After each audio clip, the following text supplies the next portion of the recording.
Hello in laudam tlangem keichu ka o mana ka o te hi diklava mo he rasur thadu angro reng box ya apo ki van te ki chang kamar cha hi kung khat ladam a oma hi arsimar cha a thak klauchi a rod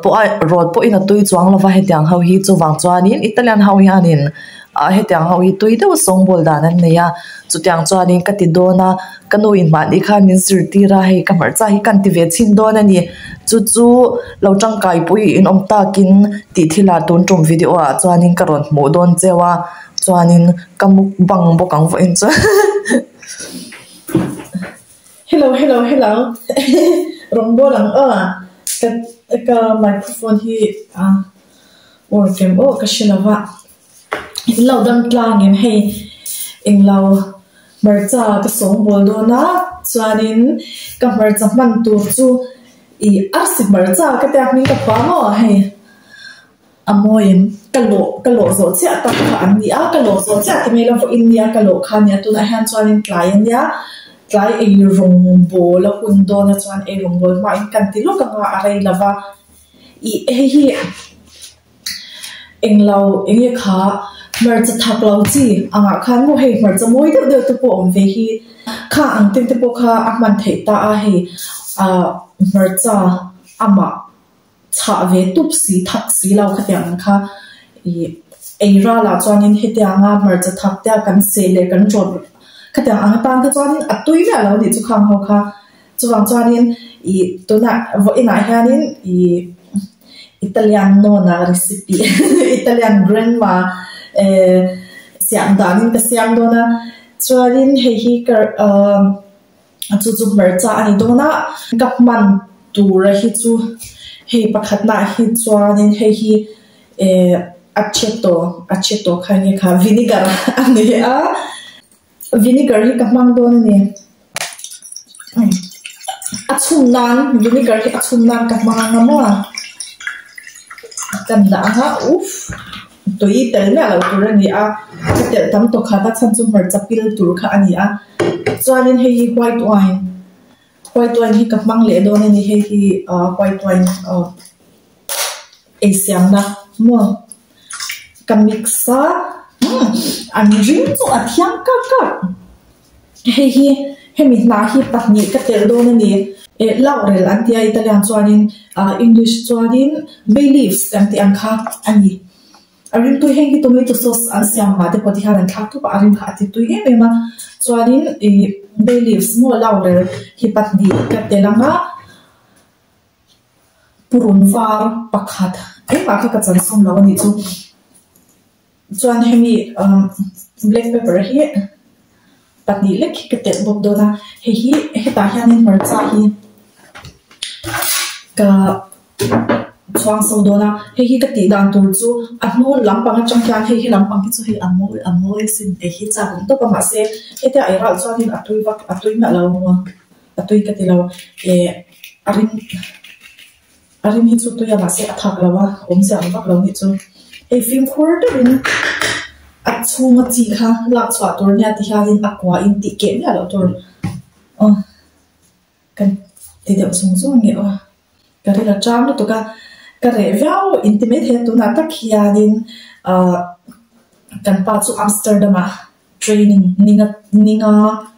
chung training nei turin a kalamwa a omlama if you promise to ka heta ti hianin amarcha hi ti ke pala la oma chuanin inakina heta hianin marcha chunga hianin thun tur chu tuna le thil enge pakhathi thun tur oma chu ka chung zo hianin kala ron ti lang le me don ya achung thun do na khan ti la na ngai tho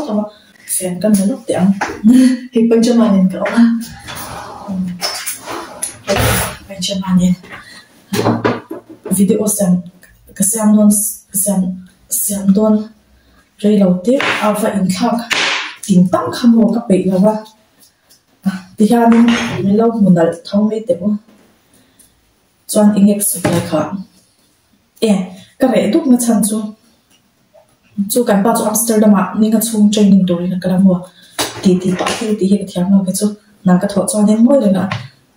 ti mel hi ne me Java thungi ro chu api le pu te na kai cho ei do na mo cái chỗ ấy khá ăn cho xoan nha à phụ in rồi khá lệ này chú dán lên chú cái mấy chú cái luôn để chú các phần ổn đọc là nên các chú hay các tí ăn các tí nào đấy tụi mà sẽ các mở ra khác ăn hình rộ kiếm hơn khác các hàng video bút xe dán hiên cần mua lại các chú ăn tí ăn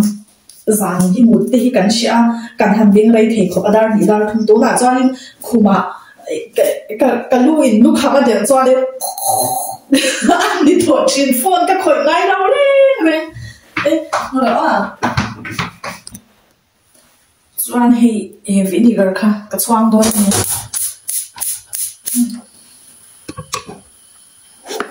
kho tui atel lawa vinegar le white wine le inge kha bay leaves mo laurel le black pepper chuanin thing hor cha khamo purun var pakhat ka atlem do leken o mar cha kha pil theyim o mor vinegar hi kan ti bel do lo kange ole he asau ta bur mai amo chuanin ta hianin marcha kha film khurde win ka thla ka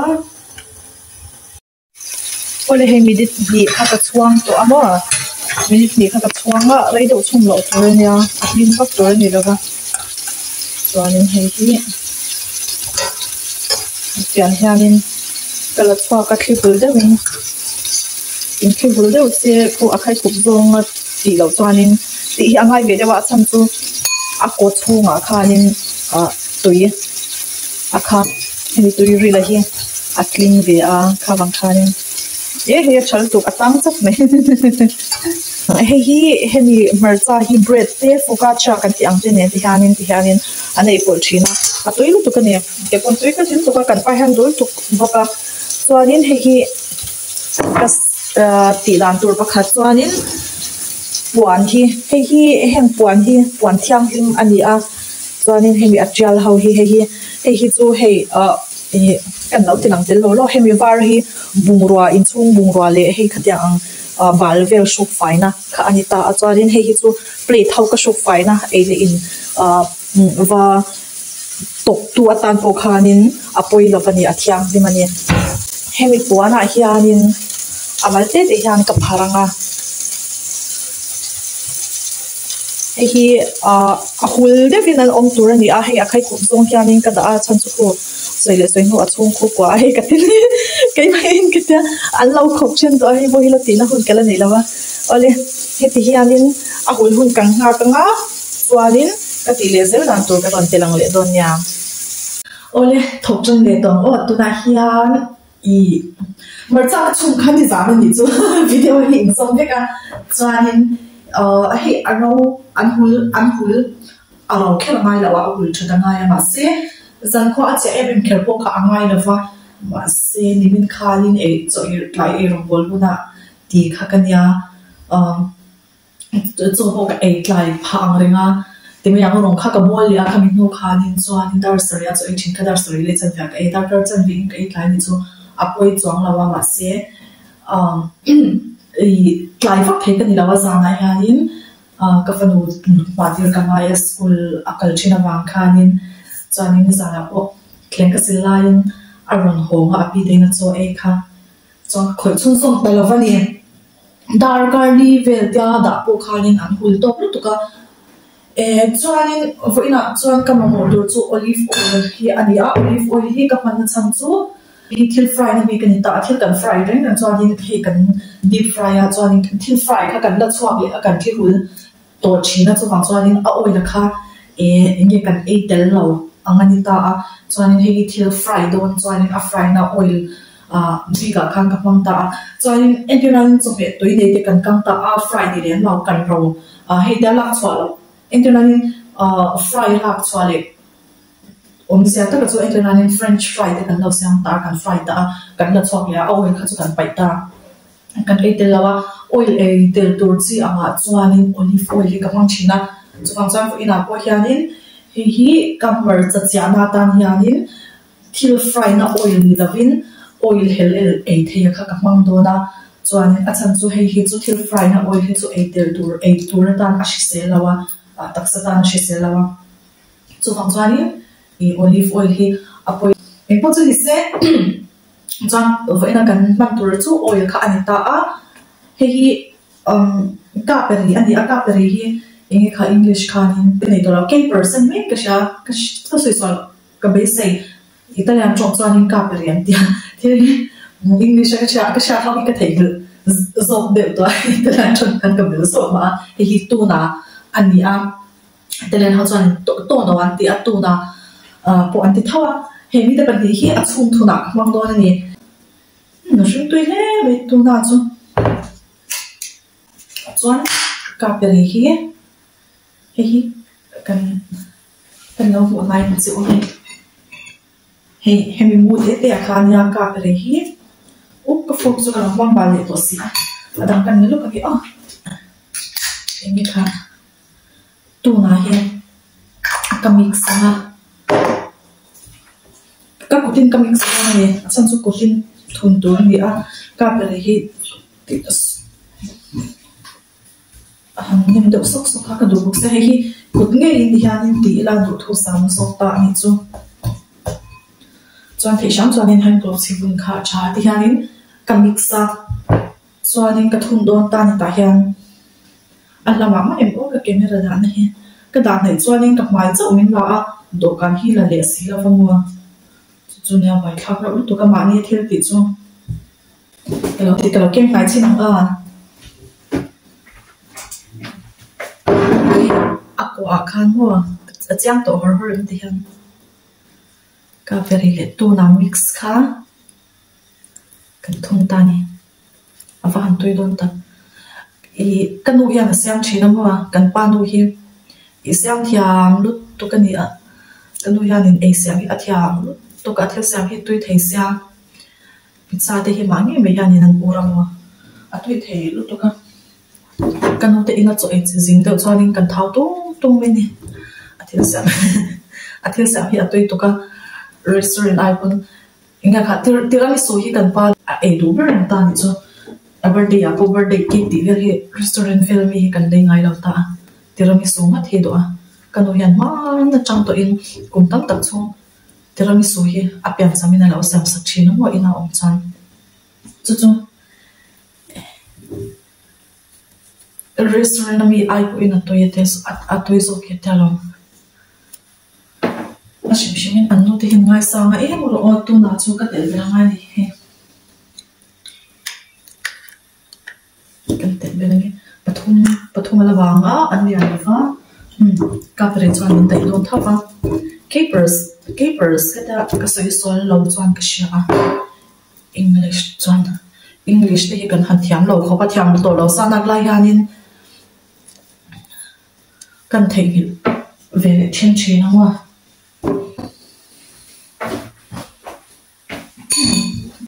tu na hi ti hian a e thei shim a ka ko ti kan sin lok ei ka mang do na a thun na tan hianin he tiang jar hi man sham plastic ni lavin mo chuan hi dim te te chunga khanin ka zut da don ani oops alum tha to le oops thale to le silawa hi tu na chuanin ka ti dan tur chu ka hianin oil hi a chim mak tur ni a chim mak hianin olive oil ka leyang ne hi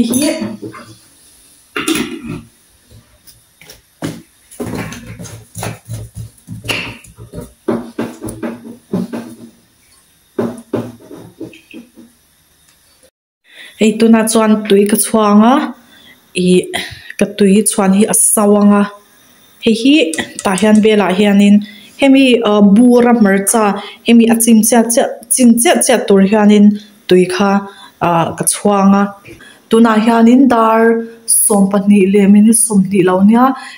cho ei huna ni wa ni hi kare lo tam em ama sabera hianin a chin hongin a chin phui lavin mini som ni chuan tur ni a chumi nuwa phui taka chinin mini som ni ka chuan le tur ni chumi nuwa chuanin a chin kha a in lock don ani hei hetiang bur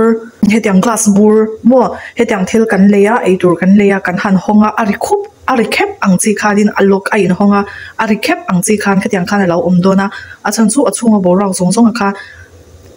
chin chunga kan chhum le khanin aron chuak tel bok don ta ni chutiang ani lo chuanin I achunga marcha om khu antinge kati ang an che thwai dona eitlak lovin an om dona I chuwang chuanin a in hong hianin minute somni chuma a chinin minute somni kha chhum le tor ni loin chum do che cho ka enga he kan lo mulu kang cheu I rong ka bol man lavani chu zinga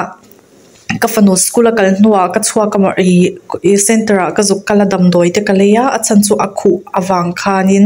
akhon sal tuka doctor kan phona dam doi min pe a ni chung e sela aze omlo chanin ron swai don nya tia chang ka chhuwa ka rei de oleka ka honga marcha ti kha kan tile boxi a rongbol na hun ka nei talawa em ama ero chu hey bread a he soft bread tang chi kha ni lawa he tia e chi kha ani a chuanin he formaggio fresh ani a he hetiang focaccia te bread a hetia hanta hianin atuil tuka he tuna kha klem ka ti banga he bread nen hang ka etel bukanga tuna hi ka soi mai chu ngor o ka soi mai chu enge kha sangatrin kantinen khanin angin ka sha a sangatrin angchi kha tuna anga hi leitur omlo po in sangatrin kha man theya chuanin he hi vaimim ka kanga chuanin cheese nya salami hi picante salami picante ni salami thakchi nya hey athaka mar changai na tan po hianin athakchi te oma thaklo chi te chuanin he hi cheese hang hawi ka e mai don ni chu fo in ni chu martin chuan chung hangin chu kan e yanga mania le lokin komela tu lai tu lo ve le da chu ba chan ni tu lai bo ka sak dewa tu fa kai na om lawa January kha tang khan ka ha hi eng eng mani treatment kala kan ka kan to ka ti kha panga em ni kha kan siama asansu mana India ngor ka shogazan to ka falo om dang ka kai mo mana India khanin in akra ham chi de kha ka tia ma se achin phui chalawa ati phui chalawa chuanin khami ya khanin a phui chatlo kha chuanin bacteria in siama aluta chalaw na ki na te aron siam le don thawa khang tin te kha an honga x-ray te a khan pu chak ta khang ho kha chuanin khang te kha an honga an na chuang lawa mai ro chu the kina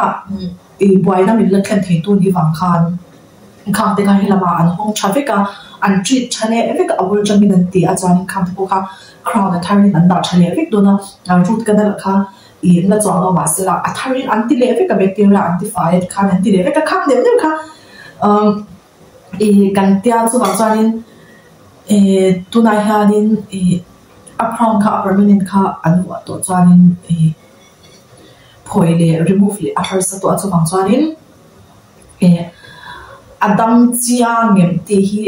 a treatment a kha chu so vet to ta ni chu adam chiangem ti kha hi ron na le se o engmo chaina omem a omdo nen ti vel kha tiang vel kha tunai hian ka an la khar lo shi lawa I in ready vet to ka ha chu ma se an love wa do shi lawa chu bang chuanin thil ka ai kha na ding da ka ai te ma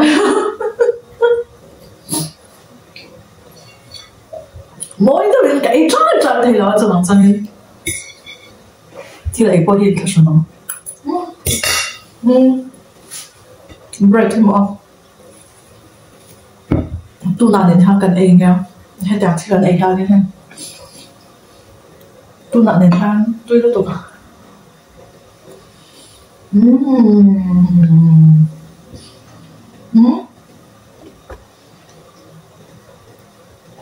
salami nen te po ma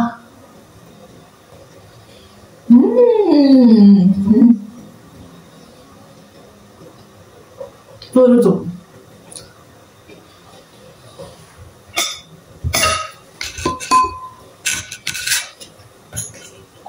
chuan hi formaggio fresh ang chi khani a tuin tu ka mai hi a cream nan hi mo a sei thiam lo a milk in a fresh ani vang han in milk butter ang mai ha milk da ma sia thik do si ha do mo ka tuin tu ka ti han an ti la ti han salami te hen nai lama mình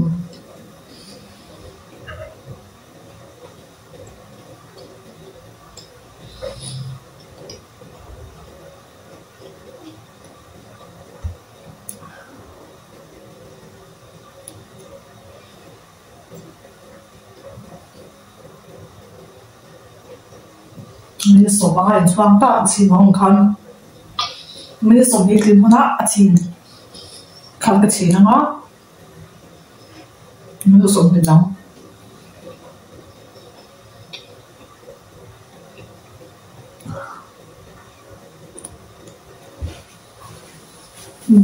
từ đó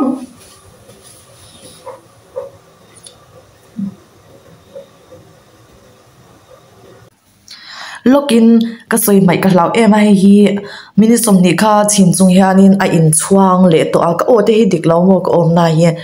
chuanin khoko I kala chuak lovani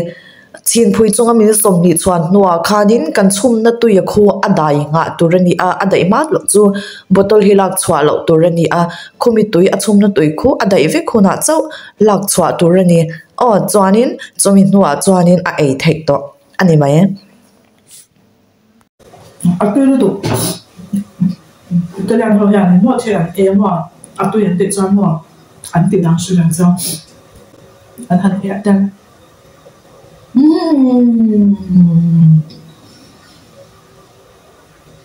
anh tìm cho tôi lúc tục đến đây vậy anh trông bắt đầu anh dây dưa hai đến thủ thì anh suy tầm em mà dây dưa hai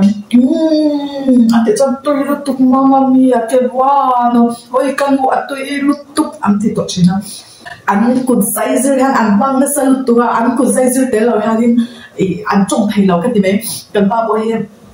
cần hắn cho cái món tôi khai lạc rồi lại thì hai đến ôi ít cút khăn trông rồi cái em trông rồi khăn rồi em cả rồi thì đấy khăn tiền khăn á anh cút thì mình biết sao cái làm cho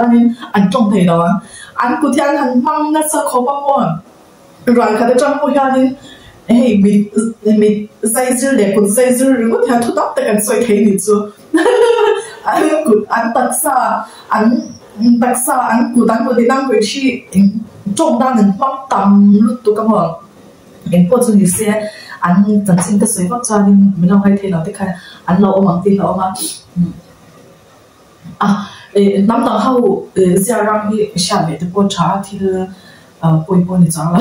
em có chuyện gì sẽ anh ấy tất cái trong ở cho nên em thì hay bye bye với cô lên em sẽ bye cho mọi người luôn nhé